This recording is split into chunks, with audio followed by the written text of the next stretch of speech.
Hey everyone, Michael Martin from Yahoo Esports here, joined by Maximilian Dood. We are at PlayStation Experience / Capcom Cup. Capcom Cup's over, but there's still some people hanging around behind us, checking out a new character, a new old character, and I guess a new update for Street Fighter V. Yeah. Impressions. Let's start with Akuma. Akuma's awesome. Like, just to break it down immediately, I was anticipating Akuma. Street Fighter has always felt like if Akuma isn't there, it's like missing something. So now that he is there, it's nice just to see him back, even though he's crazy and turning into an animal. I think it's cool. It's just cool to see him doing all the things he used to do, but now completely different. The way he combos is different. The way he feels is different. It's actually exactly what I wanted from an Akuma. And not to mention the fact that, yeah, all the characters are adjusted in some way for Season 2, and the game feels a little bit different, which is shocking to say the least, but I think it's a good thing because Season 1 is done.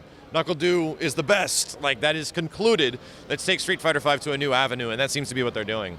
I know you did a video recently with I think it was your 5, I guess, changes that you wanted for Street Fighter V, and I know Akuma was kind of first on the list. And I saw you playing earlier. You got some time in. Based on what you got to experience with him, maybe kind of briefly run down how he plays. Like, what is it that's different about him? The fundamental changes are that his basic moves that you remember, Tatsu, Hurricane Kick, Fireball, Uppercut, Demon Flip, are still there. But the way you compose the combos, the structure of those moves is a bit different than before. They functionally act the same, but now the EX versions do something you've never seen before.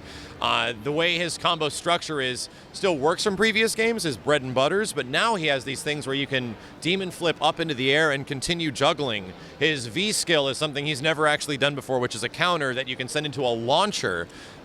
This game actually has a launcher, which makes me really excited, and also the fact that his V-trigger is a transformation V-trigger. It's not like Nikali, which it lasts the whole round, which I thought it was. It is a limited period of time, but it pretty much turns him into Shin Akuma, which is exactly what I wanted as well. So, 3 bars, right? It is a 3-bar. It's a very powerful one because he gets double fireballs in the air. A lot of his moves are amplified. He gets a really sick Shoryuken into Slam Down that feels great, and he also gets the Raging Demon only in V-trigger. So, and all of it looks really good. As we know, they want this game to be more accessible to people. Yeah. We know that's what they wanted from the start. Is this a character that you feel like is pretty accessible, maybe to like a newer player or like a player who's never really played Akuma? I'm probably going to get flack on this, but I really disagree with the mentality of making fighting games more accessible because I don't believe that a casual player, whether or not it's someone trying to get competitive, they're going to get competitive regardless of how easy or hard the game is to play because they're motivated. Accessibility doesn't make sense towards trying to build the audience with fighting games because they're just going to play it and they're not going to want to try to figure things out. Some games that have really awkward mechanics, like even Mortal Kombat X with its run combos, are really crazy to do if you think about it. Like, casual people aren't going to do this. This just feels really weird. And that game sells like millions upon millions and is one of the biggest games of 2015. I really don't agree with trying to take mechanics away from a game to make it more accessible in fighting games. I don't think it works, and it just affects the long run overall. And we kind of saw that at the end of Street Fighter V, where everything was kind of looking very samey with a lot of characters. And then you get Urien, which is kind of a breath of fresh air because him setting up Aegis can look different every single time. So that was really exciting to me, which is why I like Akuma, because he has a lot of variety. It seems like he's definitely the more complicated Shoto out there right now. And I want to see more of that. I want to see characters get crazier, give them more things they can do, because accessibility and dumbing down are kind of married right now, and I really dislike that. Did you get a chance to play any other characters? I played a little bit of Alex, and Alex pretty much got more combo potential. His Lariat is much better, which is one of his best moves, and he now just feels a bit more competent as a character that can hold down, that's a grappler / fighter, because everyone else lost their uppercuts that don't use meter. So he kind of is in the same boat now with a lot of other characters, which is a really good thing. Not to mention the whole game feels a bit slower. Which I was going to ask you, I've heard that. I've heard from people who feel like the game's slower, and why do you think that is? Everyone's saying the same thing, and after playing it and watching other characters that you've seen do their things for a long time, they're just not conducting things as fast as it used to be. Even Ryu is just... I don't play a lot of Street Fighter V, but I've played a lot of it over the span of the last year and in the betas, and we're talking like a very small percentage of it being slower that I'm going to make up like 2%, but it doesn't feel the exact same. So it's definitely, there's something changing that we don't know yet.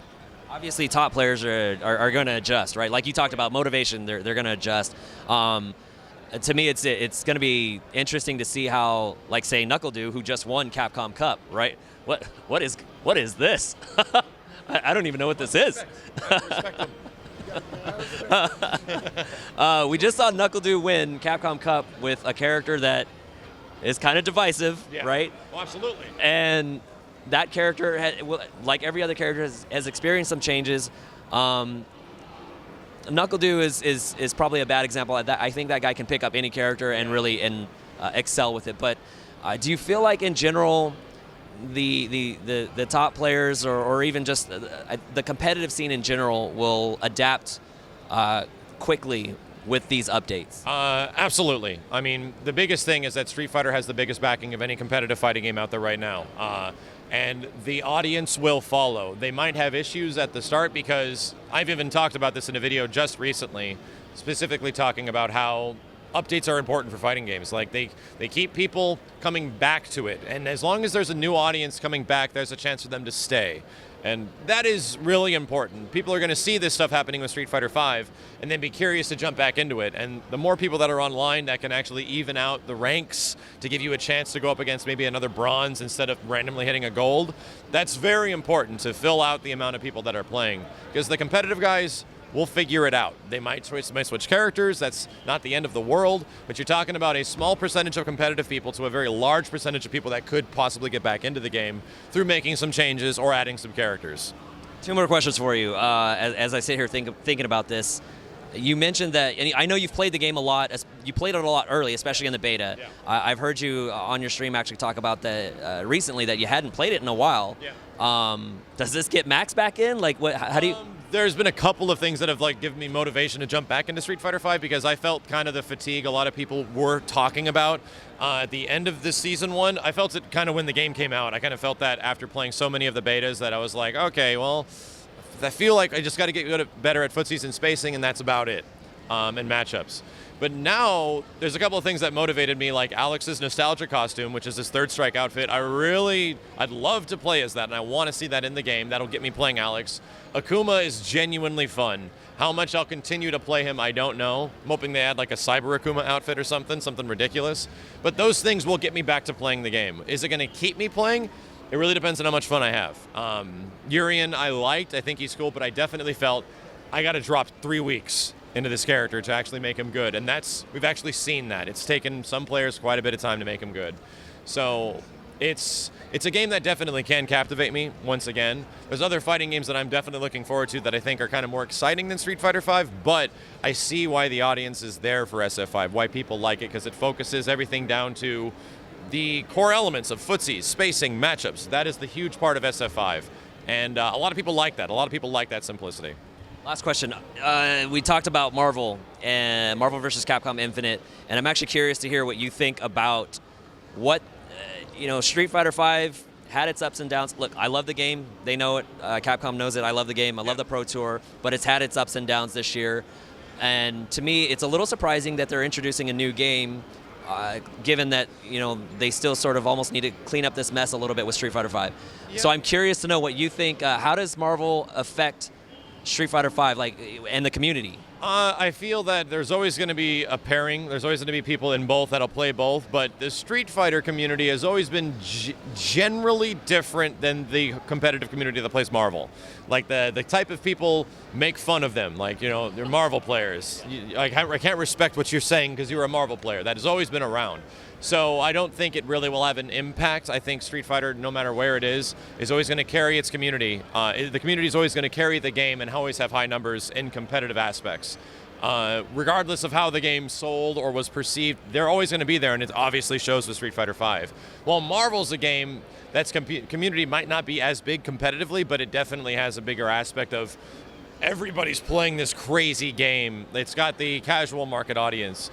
So there might be a bigger amount of people that care about what's happening with Marvel, but the true grassroots community is always going to be there with Street Fighter. I lied. One more, real quick. I've heard a lot of Street Fighter V players talk about how hyped they are for Marvel. Sure. And given what you just said, I think a lot of them are genuinely interested in it But you know, it remains to be seen if it's one of those things where like they play it, it comes out, they play it, and you know, it's like almost like a new character in Street Fighter V. We saw a new character, like, this looks dope. Yeah. We play it 3 days later, we're like, yeah, I don't think so.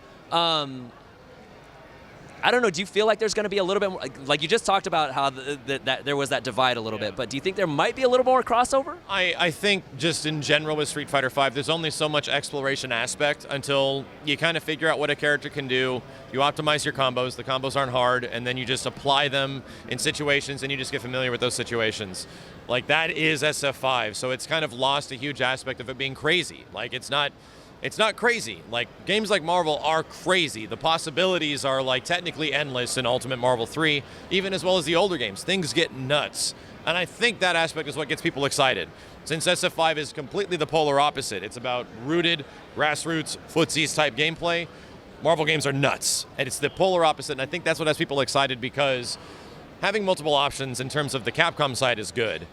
For guys like me that like to play a lot of stuff, games like Guilty Gear and Killer Instinct have offered that avenue of this game's ballistic and fun, and that's the stuff I like. I like chaos in fighting games. I like every character to be broken instead of 1 or 2 characters to be really good.